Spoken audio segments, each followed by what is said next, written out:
ஆத்பரிப்போம் ஆத்பரிப்போம், அலங்கம் இடியும் வரை ஆத்பரிப்போம். ஆத்பரிப்போம் ஆத்பரிப்போம், அலங்கம் இடியும் வரை ஆத்பரிப்போம். எக்காலம் ஊதி எரிக்கோவை பிடிப்போம், ஆரவார துதியோடு கானானுக்குள் நுழைவோம். எக்காலம் ஊதி எரிக்கோவை பிடிப்போம், ஆரவார துதியோடு கானானுக்குள் நுழைவோம்.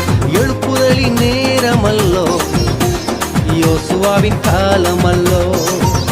இது எழுப்புதலின் நேரமல்லோ, நம் யோசுவாவின் காலமல்லோ. ஆர்ப்பரிப்போம் ஆர்ப்பரிப்போம். கர்த்தருக்கு ஸ்தோத்திரம். இன்றைய நாளுக்கான பரிசுத்த வேதாகம வசனம், கர்த்தர் தமது சித்தத்தின்படி உங்களை நடத்துவதற்கு தேவாலயத்திற்கு வாங்க, அவர் போதிக்கிற வார்த்தைகளை கேட்டு விசுவாசிங்க, நடத்துவார். ஆர்ப்பரிப்போம் ஆர்ப்பரிப்போம், அலங்கம் இடி